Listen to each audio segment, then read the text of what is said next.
Hello, time for chapter 4 of The Girl Who Speaks Bear by Sophie Anderson, with some illustrations by Catherine Honesta and published, as we know, by Osborne. Thanks for letting us put this up, Osborne. Chapter 4, The Show. The main feature of the festival show this year is a puppet show, but not like one I've ever seen before.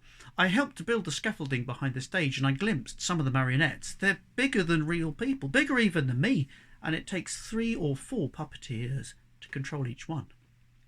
Sasha moves closer to the stage, but I stand at the back. Being so tall, I can easily see over everyone's heads. The drums stop and a hush falls over the square. I hold my breath as I wait for the show to begin. On the stage is a forest made from real trees, dusted with real snow, and real snowflakes dance down from high in the scaffolding. My heart leaps as kaluka flutes swing into song, and 3 marionettes appear, 2 wooden children dancing jerkily between the trees, and their father walking solemnly behind them. Drums roll again, deeper and more sinister than before, and the father abandons his children in the darkest part of the forest. My face tightens into a frown as I wonder if my birth parents abandoned me in the same way. But I can't stop watching. The biggest marionette of them all jumps out from behind the trees, accompanied by the screech of violins. The flock of tiny children sat cross-legged in front of the stage jump too, because it's a house with chicken legs and a yaga. A terrifying witch who gobbles up lost children with her iron teeth is leaning out of its window, cackling. "Yanka," the lady beside me whispers. It's Inga, who always buys Momochka's chamomile tonic for her nerves. She points to where Momochka is waving, beckoning me over to her stall. I glance back at the stage. I know this story already, but I want to watch the puppet children trick the yaga. I especially want to see the children's father find them at the end and apologise for leaving them in the forest. But Momochka is flapping her hands frantically. I sigh and wander over to her stall, which is cluttered with remedies. Wood smoke from the nearby barbecues swirls around me, mingling with the scents of melted cheese and butter from sizzling stacks of pancakes. "It's nearly time," Momochka smiles as I draw close. "Are you ready?" She brushes the snow from my skirt. A kaleidoscope of butterflies hurtles through me, but then Momochka reaches up to tuck my hair behind my ears, and her familiar fussing calms me. My hair is thick and brown, with flecks of yellow and black. I like the colours, but I don't often get to see them because my hair doesn't grow past my chin, though I hardly ever trim it. "You look beautiful." Momochka lifts one of her necklaces of strung sushiki, the hard little bread rings that she gives customers to dunk in hot tea, and I duck so that she can loop it over my head. It falls next to my arrowhead necklace, which has bounced free of my jumper. "Enjoy this moment." Momochka cups my face in her hands, kisses my cheeks, and I kiss her back, wishing I was still small enough to be enveloped in one of her hugs. There was a time when I fitted perfectly into her arms.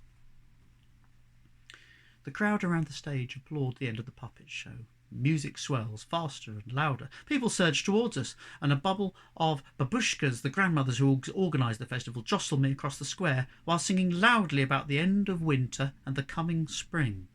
My heart races. Everything seems too loud and everyone seems to be moving too fast.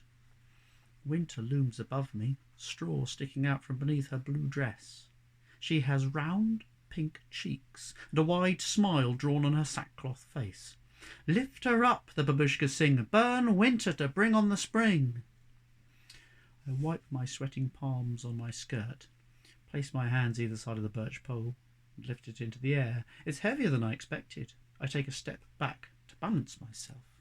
The crowd cheers and the blood rushes into my cheeks. I'm right in the centre of the square, hundreds of faces staring up at me. "Yanka!" a chorus of voices sings in tune with the music. "Yanka the bear!" My stomach tightens, my legs give away, the pole wobbles. "Sasha!" one of the babushkas shouts. "Come and help Yanka!" "Yanka doesn't need help. She's as strong as a bear." 2 girls giggle behind me and my jaw clenches. Because it's Lilia and Oksana. Their voices are soft as sable, but their words are hornets filled with venom. The crowd cheers again and the music swells louder. Drums pound and feet stamp, jouncing my heartbeat. Kaluka flutes scream in my ears, accordions play faster and louder. The crowd bounces like a stormy ocean. Everyone is clapping and yelling. My ears ring and my vision blurs. Then a flash of pink crosses the white sky, and the bullfinch sings, "Yanka, you don't belong here. You belong in the forest." Lilia and Oksana laugh. I'm sure they're thinking the same thing. "Yanka the bear!" the crowd roars, "strong as a bear!" And all of a sudden I want to run to where the trees are tall and I am small, and there are no crowds of people, no drums, no bouncing babushkas, no giant straw doll needing to be burned. "Hey, Yanka!" Sasha puts his hand on my arm and his calm grey eyes swing into focus. "We'll do it together." He moves opposite me and he grips the pole, his hands below mine. My heart stops racing and the urge to run fades away, but my face burns. I should have been strong enough to do this on my own. Sasha helps me to carry the pole through the noise and the chaos, and then we lift it high and we slide it into the bonfire stack. I tried to back away, but the crowd won't give.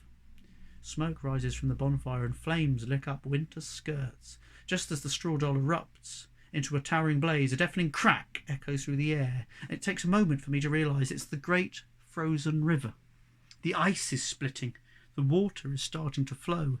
With perfect timing, the big melt has begun. There's a roar of excitement. Then people link together in great circles and spin this way and that, dancing in celebration, dipping and bobbing gracefully under raised arms. Trapped amongst them all, I try to follow their steps, but when I duck under arms, I bump them. And when I jump and spin, I pull the elegant dancing lines out of formation. Sasha is swept away from me. My chest tightens as I lose sight of him. I turn around, looking for him, or Mamuchka, or even Polina's friendly face, but all I see is two wide, unfamiliar smiles. I fight another urge to run away. People laugh and sing as Winter's cheeks blacken above me and her arms shed sparks into the wind. The flames dance into the shape of a dragon, and I think of Anatolia's story from last night. If it was true, my birth mother was a great warrior who fought a fire dragon, what would she think of me not being able to carry a straw doll of my own? I touch my arrowhead necklace and it shivers, like the forest whispering secrets, until Sasha grabs my arm. "Come on!" He pulls me towards the ice fort. The siege is starting. Snowballs rain down from the glistening turrets, and I lift my arms over my head to protect my face. A mass of bodies flows up towards the fort. Shouts arise from every direction. "Storm the walls! Lift me up! Yanka, help me!" I duck down, link my hands together so some of the smaller, younger children can use them as a step to climb onto the walls. "Yanka!" Sasha calls. He's reached one of the turrets already. "Climb up!" I dig my foot into a gap between two ice blocks, and I start to scale the sheer, icy walls. People clamber around me, quicker and lighter on their feet, but I'm strong. I can do this. I push my gloved fingers into cracks. I heave my body up and up until I'm high on the wall, near the battlements. Picture for you. Yanka climbing the walls. There she is, high on the wall, near the battlements. Sasha and some of the other children reach down to help me. "Grab on!" they shout, but I shake my head. What if they can't pull me up? What if they drop me? Or if I accidentally pull them over the edge? I look around for another handhold, but snowballs rain down, splattering my face. The block that I'm holding on lurches. My blood runs cold. As I think I might fall, I grip on tighter. The block keeps shifting and sliding. "Grab my hand!" Sasha shouts. "Let me help you!" But I shake my head again. I'm too big. I reach for the edge of another ice block, curl my fingers around it, and I pull as hard as I can. But my body doesn't rise. My feet scramble against the wall, but they only weigh me down, and they ache and they burn inside my boots. The wall is collapsing. "Grab my hand now!" Sasha leans further until his fingers are almost touching mine. I look down. Children scream as they scatter from the tilting section of wall. I look back up at the long line of arms reaching for me from the safety of the turret. Sasha in the middle of them. "Come on, Yanka!" he yells, and finally I do reach for him. But it's too late. My fingers slip through his as the wall drops away and I fall through the air. I see the bullfinch flying through a wolf-grey sky, and I hear him call my name, and then I see my boots as my head drops back, and I wonder why the soft leather is splitting along the seams. Finally, I land hard on my back. and I'm swallowed into a thick, dark silence. I wake hot, cloudy-headed, too heavy to move. Curtains ripple in the faint breeze drifting through the open door. I'm in my room, back in my and Mamochka's house, bathed in the morning light. I wonder how I got here and how long I've been asleep. It feels as if 1,000 years have passed since I was last awake. The scuffle of mousetrap hunting vibrates through the floorboards, and the sounds and scents of Mamochka cooking breakfast rise from the kitchen below. I lie in bed, enveloped by the familiar feel of our house, and slowly the events of the festival come back to me. Sledging with Sasha, trying to carry winter on my own, the bonfire blazing, the frozen river cracking, climbing the walls of the ice fort, falling. A groan rumbles in the back of my throat. I'm embarrassed for falling. I'm upset to have missed the rest of the festival. I didn't realise how much I'd been looking forward to running through the fire maze to Mamochka, and later walking back with her and Sasha through a glowing sunrise. I sit up and slide my legs out of bed. Several of Mamochka's herb compresses fall to the floor and a minty smell fills the air. My legs feel huge and so heavy. I'm still wearing the skirt Mamochka embroidered and large furry boots. I frown at them in confusion. They're not my boots. They're made from thick brown fur. They have what look like long dark claws on the toes. The boots touch the floor. I lift them straight up again with a start. I felt the floor. The cold of the floor hit me as if these boots were my own skin. I peer at them closer. I wiggle my toes. The claws on the ends of the boots wiggle. Hands trembling, I pull my skirt upwards. The boots go on and on, past my ankles, past my knees. Blood drains from my face and my heart thunders in my chest. These aren't boots or trousers. These are my legs. End of chapter 4. Well, there you go. End of chapter 4. I've got to pack it in. I'm sure you've got things to do as well. So be kind to each other and be good and stay safe. And I will see you very soon.